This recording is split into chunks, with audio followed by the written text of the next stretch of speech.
Wa minhum may yaqulu rabbana atina fid dunya hasanah. Jangan ragu-ragu kalau yang ini. Wa fil akhirati hasanah. Wa qina. Kita tak bisa hukumi status seseorang. Tak bisa hukumi iman dan baiknya seseorang. Tapi kita bisa melihat tapak dan jejak kebaikan yang ditinggalkan oleh orang itu. Kan kalau ingin lihat orang husnul khatimah, baik atau tidaknya, karena itu husnul khatimah, bukan husnul bidayah. Husnulnya di akhir. Kebaikan tampaknya di akhir. Setelah wafat, tampaklah kebaikan-kebaikannya. Virallah kemuliaan-kemuliaannya. Itulah kemudian yang kita ikuti tapak jejaknya. Maka bagaimana menjadikan semua nilai kebaikan itu punya nilai di akhirat? Karena nanti, mohon maaf, ada orang pun ahli dunia tapi baik. Jangan salah. Ahli dunia tapi baik. Cuman sayang kebaikannya tidak disiapkan untuk akhiratnya. Zaman Nabi itu ada orang belum beriman, non-muslim. Baiknya luar biasa. Sedekah ke orang. Sosialnya tinggi. Mengatasi kesulitan orang lain. Bantu memudahkan akses. Maka Sayyidah Aisyah radhiyallahu taala anha bertanya pada Rasulullah, "Ya Rasulullah, wahai Rasulullah, bagaimana status orang ini di akhirat sementara dia ini baik sekali tapi imannya belum ada?" Maka turunlah Quran surah ke-25 ayat ke-23. Wa qadimna ila ma 'amilu min 'amalin faj'alnahu haba'an manthura. Wa qadimna, naknya li ta'zimin nafsi fi ta'zimin sya'ni. Menunjukkan keagungan Allah pada sesuatu yang sangat penting. Jadi kalau kita terjemahkan dengan tafsir, demi keagunganku dan keadilanku, aku berikan balasan untuk dunianya. Tapi di akhirat dia tidak bernilai. Jadi kalau ada orang berbuat baik untuk dunia, tapi dia tidak siapkan untuk akhiratnya, keadilan Allah menjawab dan membalas kebaikan dia itu di dunia. Tak adil kalau Allah balas di akhirat. Sebab dia berbuat baik dengan hukum dunia, maka Allah balas pula dengan hukum dunia. Tuh. Baiknya karena dunia, maka diangkat orang itu. Disebut-sebut orang itu. Disanjung orang itu. Ada pula yang mendoakan. Tapi kalau tidak ada kunci akhiratnya, di akhirat kebaikan itu hanya akan jadi debu yang berterbangan. Detil Al-Quran. Debunya terbang. Kalau terbang kan tak bisa ditimbang. Kalau debunya hinggap, masih ada berat. Tapi kalau debunya terbang, bagaimana menimbangnya? Maka kunci pertama, bagaimana kita menyiapkan bekal ke akhirat tanpa meninggalkan dunia. Yang pertama, rubahlah rutinitas dunia kita menjadi ibadah. Satu. Maka berubahlah perbuatan kita dari sekedar rutinitas amal, punya sifat ibadah namanya soleh. Maka amalnya berubah menjadi amal soleh. Setiap amal yang menjadi soleh, maka dia punya sifat baru namanya hasanah. Ketika amal menjadi hasanah, maka dia punya poin. Poin inilah yang disebut bekal akhirat. Namanya ajrun. Yang kita sebut pahala. Pekerjaannya tetap dunia. Tapi pekerjaan dunia ini karena diniatkan menjadi ibadah. Amalnya menjadi saleh. Perbuatan baiknya diridhai Allah menjadi hasanah. Maka setiap hasanah punya nilai akhirat. Dari mana dalilnya? Quran surah ke-6 ayat 160. Man jaa'a bil hasanati falahu asyru amthaliha. Setiap perbuatan yang baik yang kita kerjakan dengan niat akhirat menjadi hasanah. Akan dikonfirmasi hasanah ini di akhirat dalam bentuk pahala sebagai bekal pulang. Karena itu doanya, Rabbana atina fid dunya hasanah. Dikonfirmasi hasanahnya di akhirat. Wa fil akhirati hasanah. Nah sekarang bagaimana cara merubah perbuatan dunia menjadi hasanah, menjadi punya nilai akhirat? Kerjakanlah dengan menggunakan iman. Saya ulangi, pakai iman. Itulah yang menjadikan hampir kata-kata amal soleh dalam Al-Quran didahului oleh kalimat iman. Contoh, surah 103. Wal 'asr. Innal insana lafi khusr. Illa alladhina amanu wa amilus soleh. Jadi kalau ada iman, sudah pasti perbuatan kita itu dibimbing iman jadi amal soleh. Bukan sekedar amal.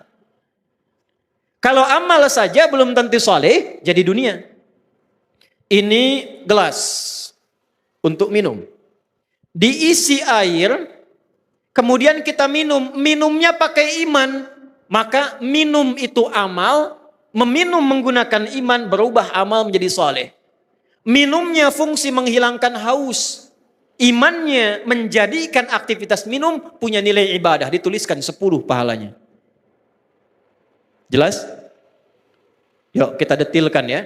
Kita detilkan. Pelan-pelan. Rubah kegiatan dengan menggunakan iman. Bapak Ibu kalau ingin mau cek, semua fungsi tubuh kita ketika disebutkan dalam Al-Quran, itu umumnya disebutkan imannya dulu, baru fungsi tubuhnya. Jadi kita ini melihat saja sekarang, itu pakai iman Bu. Kalau ingin dapat pahala akhirat. Jadi urusan melihat saja ini ada pahalanya. Urusan bicara pun ini ada pahalanya. Kapan melihat berpahala? Kapan berbicara melahirkan pahala untuk bekal akhirat? Ketika melihat, berbicara, mendengar menggunakan iman. Saya tanya ibu sebentar. Bu, apa fungsinya mata? Tuh, salah kan? Mata bukan sekedar melihat. Kalau melihat saja, itu fungsi dunia, tidak beda dengan hewan. Kambing melihat. Kambing melihat tidak? Melihat. Ayam melihat. Elang melihat.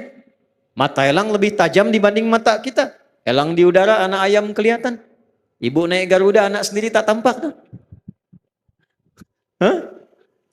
Tapi mata kita dihisab, mata elang tidak.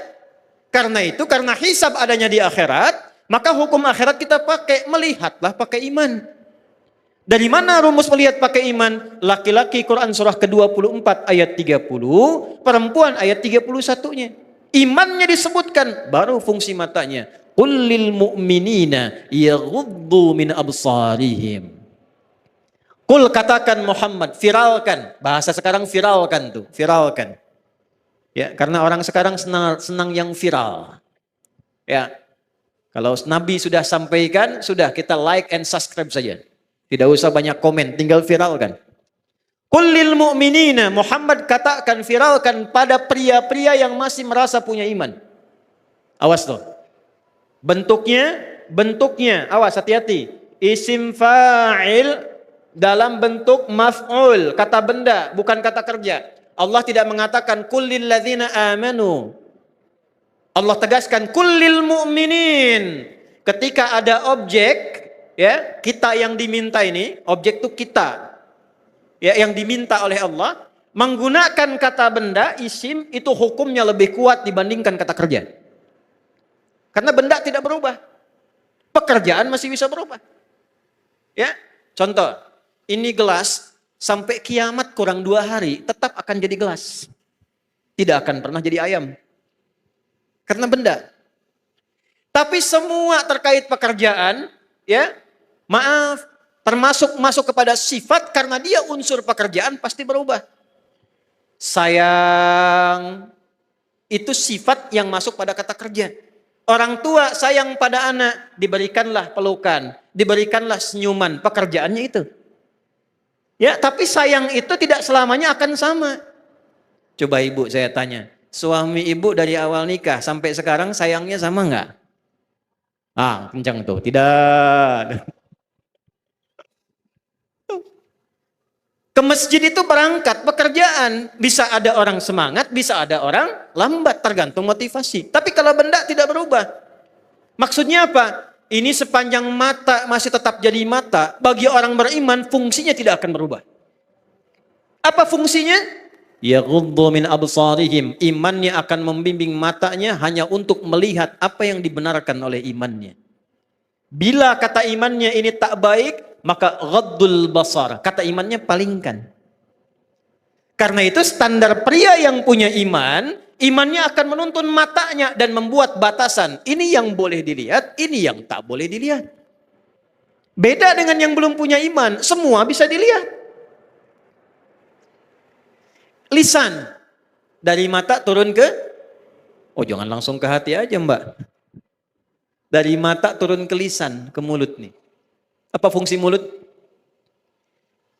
Mulut ketika disebutkan di Quran, imannya dulu disebut baru lisannya. Ya ayyuhalladzina amanu, imannya dulu. La yashar qaumin qaum, la yaghtab ba'dukum ba'da. Nabi kuatkan, man kana yu'minu billahi wal yaumil akhir, imannya dulu. Falyakul khairan aw liyas. Ternyata mulut fungsinya untuk berkata yang baik-baik. Kalau punya iman. Jadi kalau kita bicaranya dituntun oleh iman, setiap bicara kita dituliskan pahala itu. Untuk bekal pulang. Jadi pahala itu bukan hanya dalam sholat. Pahala bukan hanya dalam zikir. Setiap kata-kata kita zikir. Setiap langkah kita itu zikir. Kalau diniatkan lillah untuk ibadah, itu ada pahalanya.